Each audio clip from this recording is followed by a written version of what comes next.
Hey guys, this is Coach Mitch. I'm here with Coach Thomas. We recently asked all of our Powertrain members if they had any questions that they would like answered. We have a handful of them here, so Thomas and I are going to be going through these questions, hopefully answering for those of you who asked them. With that being said, if this sparks further questions from you, please comment down below.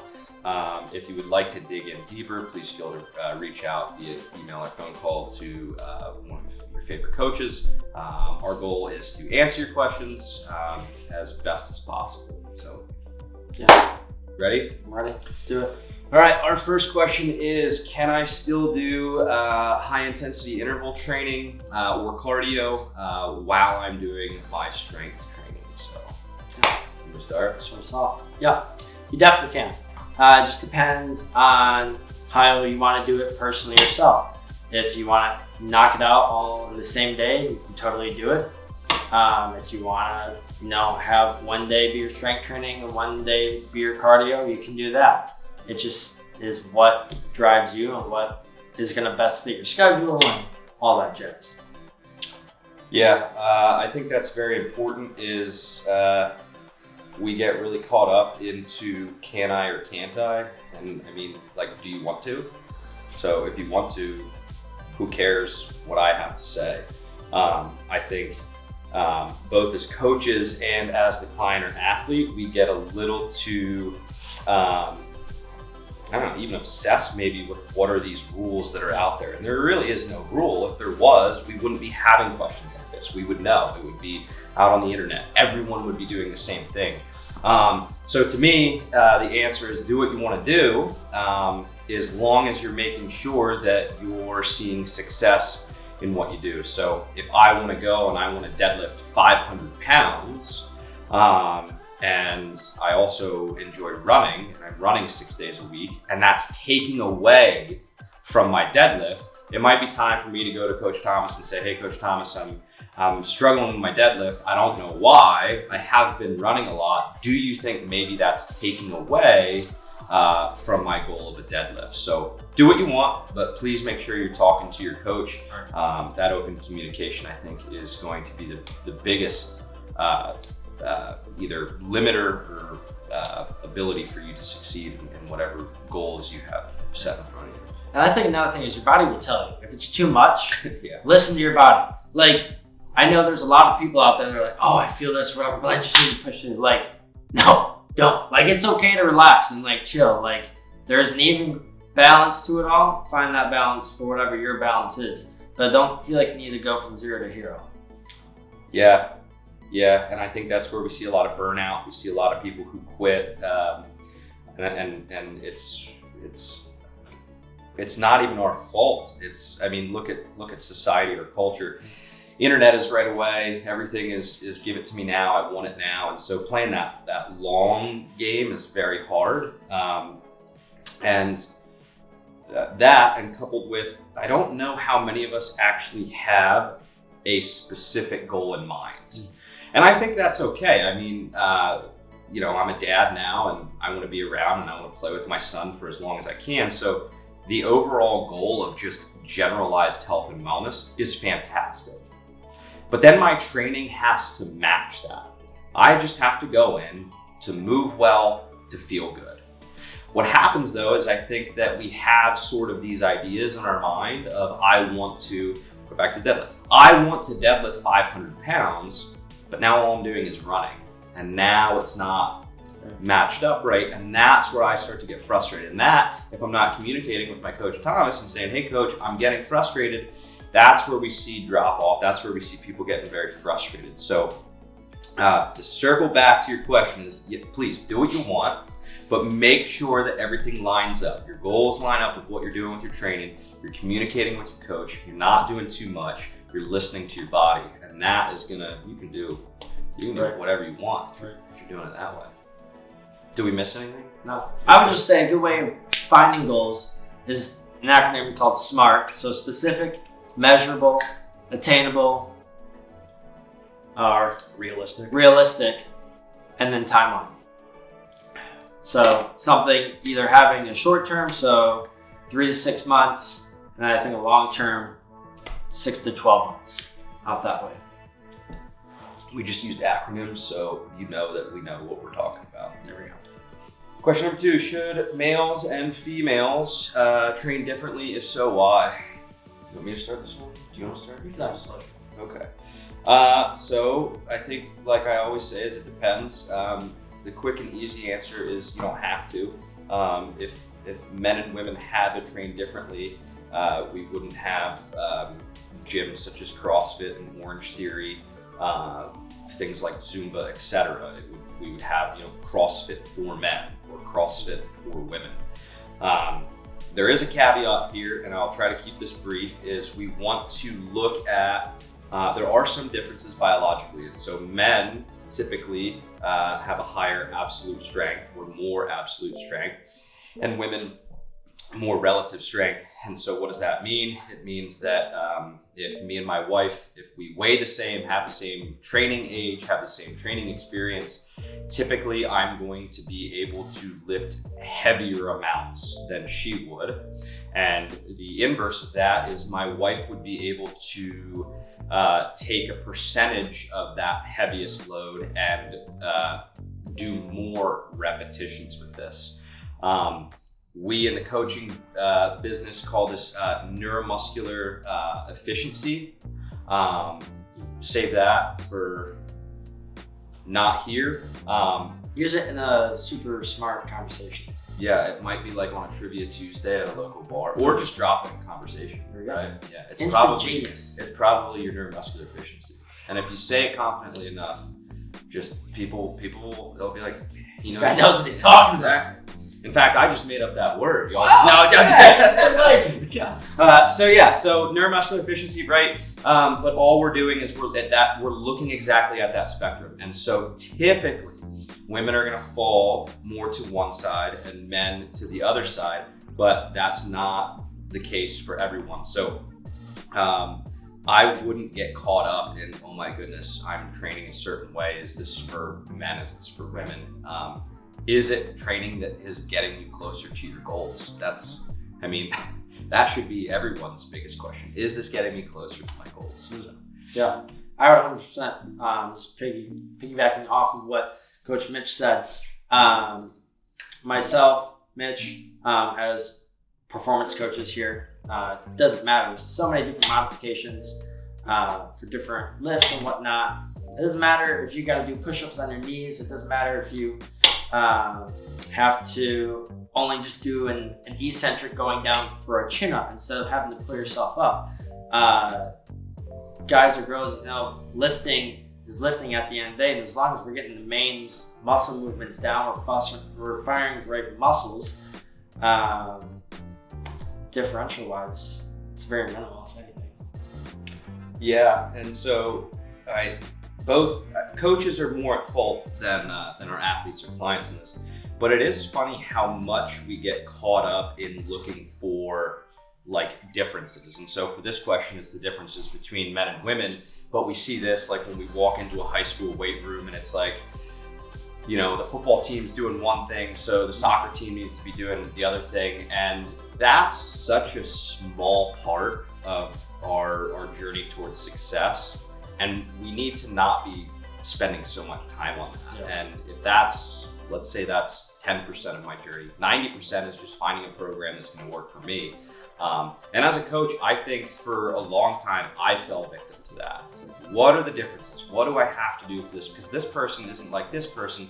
And clearly, because they're not the same, they have to be doing everything differently when if we look back through time, what hasn't gone away? The back squat hasn't gone away. The deadlift hasn't gone away. Olympic lifting hasn't gone away. Sprinting hasn't gone away. Stick to the principles, stick to these big pillars of what has been around for forever. And I don't care who you are, you're gonna have a tremendous amount of success.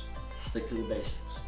Question number 3 is, what supplements do we recommend? Do we recommend? Oh, you can spin it.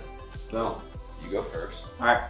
I personally don't take any supplements. I've taken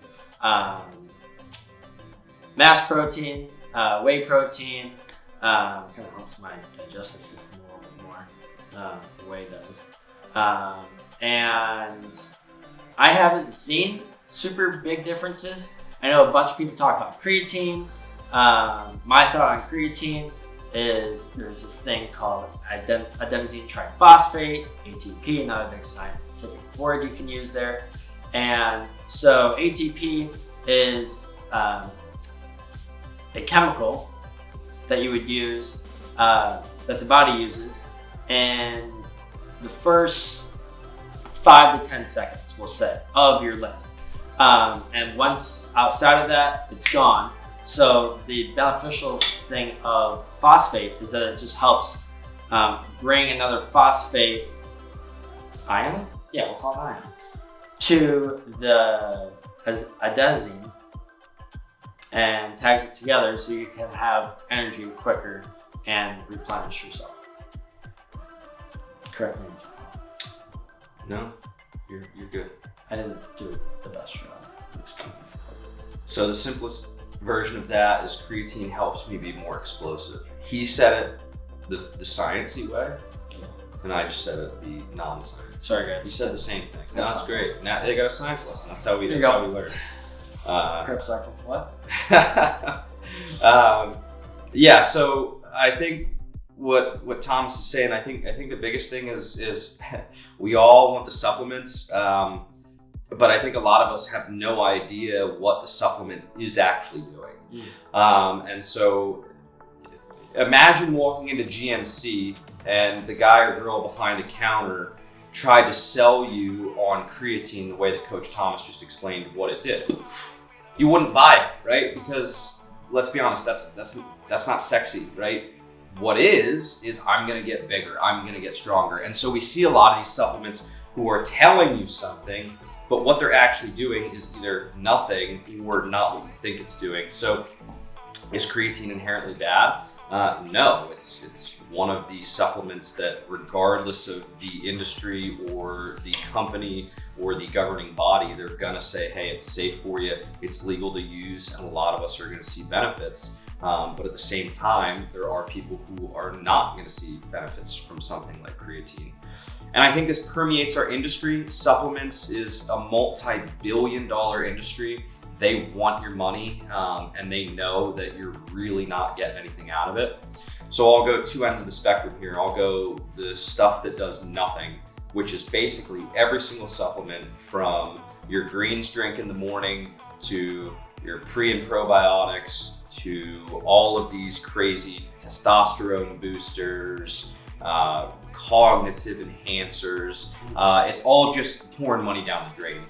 Things that do work would be something like protein, okay? And why would I take protein is if you're someone who's busy moving throughout the day and you need more calories and you need more protein, I want you to take a protein shake, right? Something like creatine. If you're an athlete who is doing a lot of explosive movements, I want you to take some creatine. Let's go. I'll even give a thumbs up for a green shake, right? I don't think it does the benefits that it's claiming, but if you're someone who needs more calories, right, and you're constantly busy throughout the day, and that's just something that's going to give you a few more calories, I want you to take that greens shake. But what I don't want you to do is start reading the performance benefits of this is going to totally change your life and you're gonna whatever extraordinary shit they're exclaiming. Like, it's probably not true. And we're starting to see this more and more, even in supplements like vitamin D supplementation. Is it good for you? Well, maybe. If you are a split shift or if you're a third shift, but for a lot of us, I mean, just go outside, right? And so I think that's part of what we miss when we look at supplements is it's giving us this,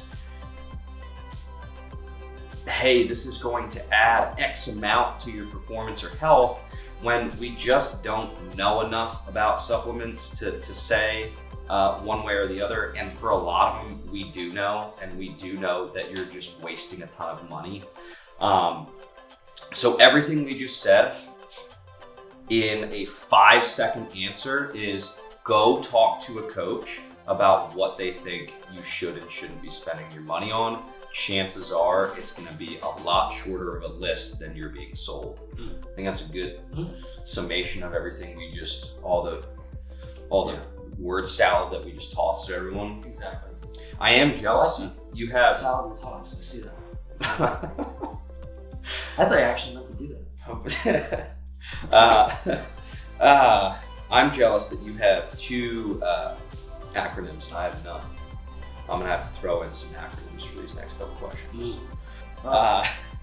Question number 4, soreness and recovery tips. I'm gonna get real mad on this one, so you might want to start. Interesting. Yeah, I have a lot of good ones. Okay. I already know one of them. Just because our relationship's relatively new and first time I met him, don't talk to him about rollers. Foam rollers. Rollers. So I would say movement is really good. So anytime after like a leg day or an upper, whatever you lift, the probably worst thing to do is sit and do nothing for the whole rest of the day, because throughout the day you're gonna feel it and it's just gonna be worse, and you wake up the next morning and the morning after that and you're just gonna feel awful and your butt's gonna hurt, your legs are gonna hurt, and you're just gonna feel stiff and bored. So anyways, stretching, if you can stretch 5 to 10 minutes, twice to 3 times as much as you possibly can, that would be great. Theragun to get out the kinks, bring blood flow to it, and just either going on a walk or any sort of movement. I think at the end of the day is going to be beneficial to help reduce any sort of soreness. That's what that's. Are we allowed to argue? Sure. I don't care. So foam rollers, I don't like. With those, I don't like the Theragun. I don't like things like the compression boots. Basically any product that you have to buy, I don't like. If it's free at your facility, have at it, I don't care, right? But a lot of what's happening is just like supplements, you are being sold on a product.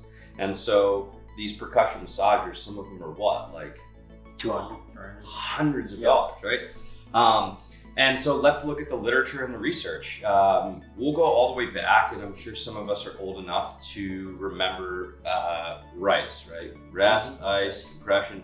Well, the inventor of RICE, of the theory of RICE, even backtracked and said, hey, you know what? Actually, ice isn't actually doing anything, right? So a lot of what we're seeing in terms of recovery and soreness, we just don't know. What we do know is 100% is we do know that motion is lotion. So recovery is going to come down to getting your body to move, blood flow. So yes, percussion massage for localized blood flow, love it. If you think it's doing anything spectacular or different or more so, don't like it. And so, great example, I worked at a gym where we had the compression boots, right? And there was only 2 pairs. And so people would get almost a FOMO, right? Like I'm missing out. Like if 2 people were upstairs using the compression boots and I wasn't able to get there, I'd leave. People somehow thought that they were gonna be worse off. Well, you could just go take that same amount of time and go sit on a stationary bike and pedal. Why? The compression boots are just localized blood flow. What is a stationary bike gonna do? Localized blood flow. So I think getting up and moving is huge. And then let's look at the things that we say all the time and no one listens to us, is proper nutrition and getting enough rest and sleep. And so in a world where everyone wants to do more, you might need to be doing less in terms of less active recovery, less going out and searching for things to help with soreness, and more of just sleeping, right? How many of us are getting that 68 hours of sleep? How many of us are actually making sure we're getting adequate amount of carbs in after a heavy session, which can help mitigate some soreness. Yeah. Anything else on your end? I know I came out of the gate hot there, so right. I disagree with you, but I don't fully disagree. Right. there was just don't some like it. similarity. Yeah. At the end of the day, I think it is about bringing the blood flow. So whether that's, at the end of the day, just motion and moving or stretching or some sort of blood flow. And I think the biggest thing is do what you want to do. I don't like static stretching personally, just because I don't like it. Right. And so my beef with static stretching isn't that the static stretching, it's when you assume that you have to do it. And that's where people sort of fall out of love with their health and wellness journey. And so when Coach Thomas says, hey, here are your options. You have foam rolling, you have static stretching, you have your percussion massage, you have walking, right? If you don't like those options, don't do those options. Figure out another option. But we see this time and time again is someone has been sold by their favorite influencer, their favorite athlete, a coach in the past who says to them, which I believe is fear-based BS, is you have to or else. You don't have to static stretch if you don't want to static stretch. You don't have to sit on a foam roller if you don't want to sit on a foam roller. But on the flip side, right, if you're someone who loves to static stretch after you work out, spend 5, 10, 15 minutes, it's going to help. What if they did a dynamic warm-up, 5-minute dynamic warm-up, and then went into a dynamic or into a static stretch? Would that be better than just going into static stretch? Are we talking pre or post exercise? Pre. So static stretching has kind of been chewed up and spit out recently. Even myself, for a while there, I was really against static stretching because the literature is kind of it's hard to get into. But again, for a while it was you must static stretch or else. Then we started seeing some interesting literature that says if you static stretch before a strength or a power based, your performance will go down. And then all of a sudden everyone says, hey, hang on, probably shouldn't static stretch. But I think one of the things that we have to realize is, does the person like it?